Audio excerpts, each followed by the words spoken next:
Olá, eu me chamo Maria de Jesus de Sobral, eu sou acadêmica da Universidade Estadual do Maranhão, cursando o curso de Ciências Biológicas, né? Vou falar um pouco sobre darwinismo e lamarckismo, né? Quais foram as suas contribuições sobre a teoria da evolução. Para isso a gente tem, né, Lamarck, né? Lamarck nasceu em 1º de agosto de 1744, na França. Morreu no ano de 1829, em Paris. E Lamarck ele foi um dos pioneiros da evolução, né, da teoria da evolução. E é interessante saber um pouco sobre esse homem, né, esse pesquisador. Lamarck ele era um militar, né, e ele estudou 4 anos o curso de medicina e parou, né, para se dedicar ao estudo de botânica, né. Ele fez vários estudos da flora lá na França e passou a se dedicar ao estudo dos invertebrados. Fez trabalhos importantes, como a classificação de animais. Lamarck foi o primeiro a perceber a importância da adaptação de seres vivos ao ambiente e a sua relação com a evolução.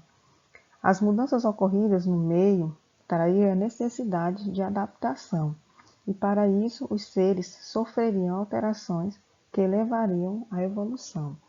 Então, Lamarck, ele, nos seus estudos, né, principalmente dos invertebrados, ele fez essas observações. E o lamarckismo, né?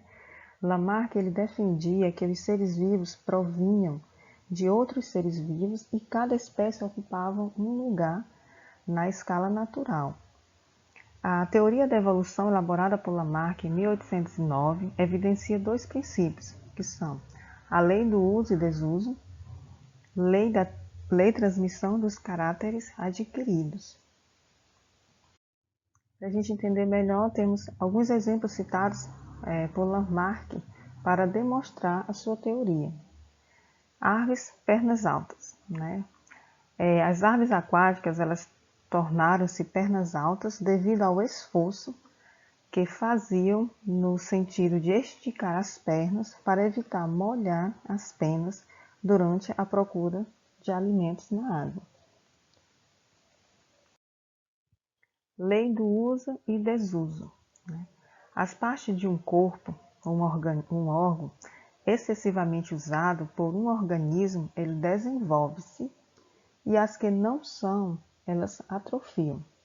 Por exemplo, como a gente pode observar, de um pato, né? Nesse primeiro momento aqui, né?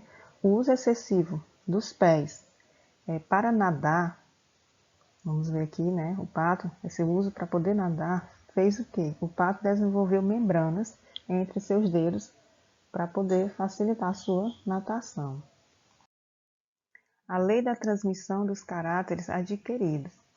As características que um organismo adquire ao longo da sua vida, como por exemplo o pato, né, que conseguiu as membranas, né, nos seus pés para facilitar na sua natação, que é esse uso e o desuso, elas seriam transmitidas à sua descendência. Os outros futuros patos nasceriam já com essas membranas.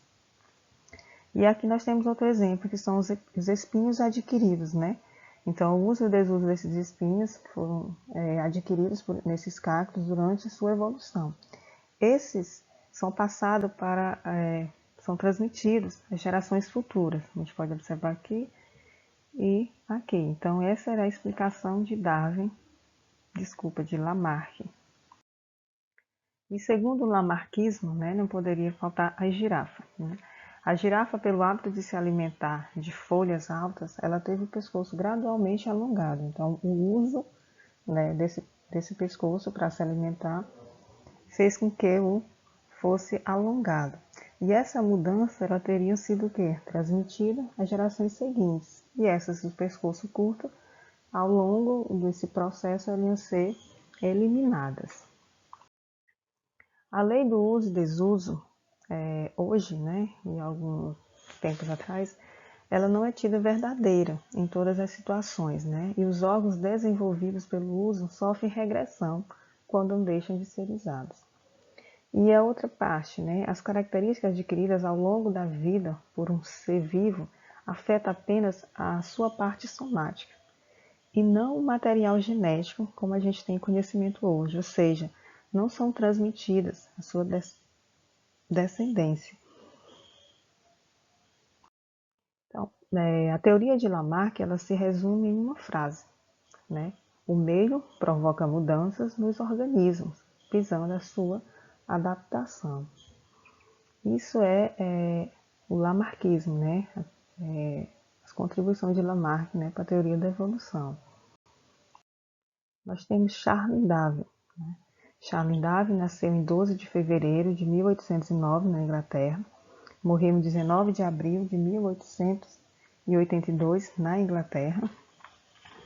É interessante que a gente estudando, pesquisando sobre Darwin, Darwin ele nasceu numa família rica, né?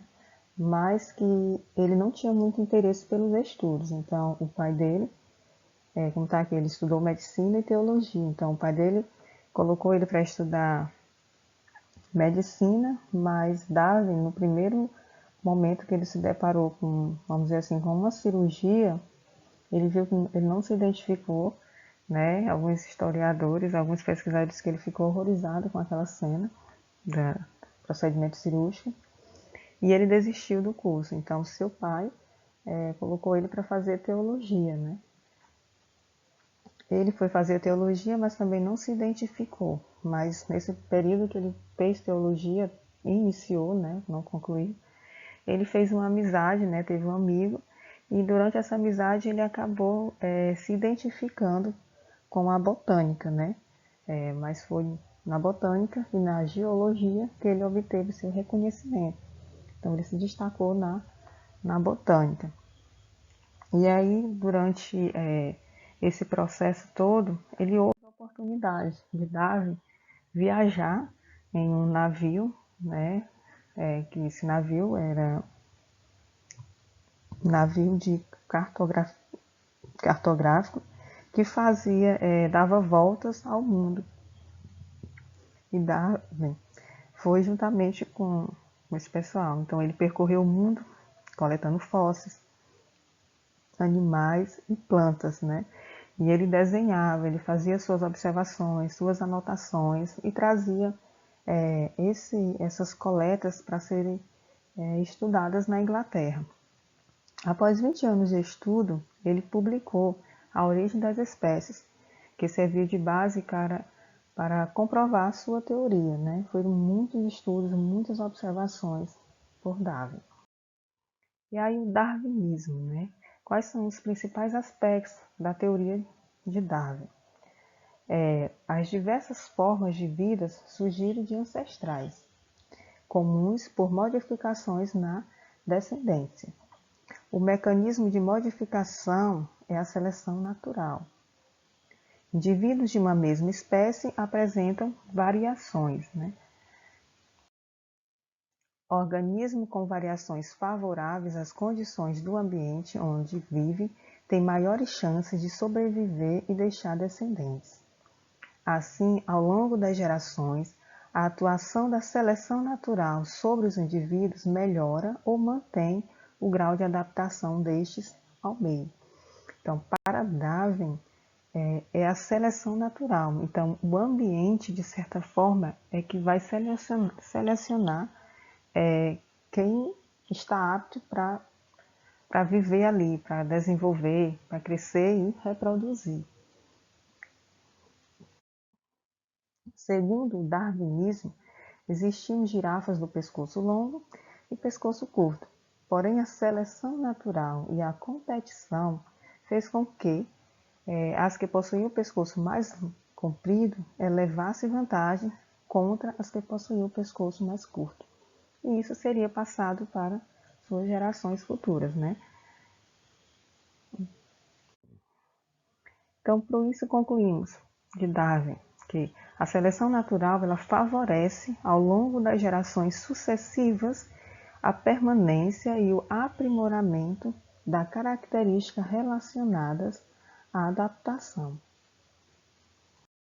E para a gente concluir, nós temos aqui as diferenças entre Lamarck e Darwin, né? Para Lamarck, o meio cria necessidade que induzem mudanças nos hábitos e nas formas dos organismos. Para Darwin, o meio ele exerce uma seleção natural que favorece os indivíduos portadores das características mais apropriadas para um determinado ambiente num determinado tempo.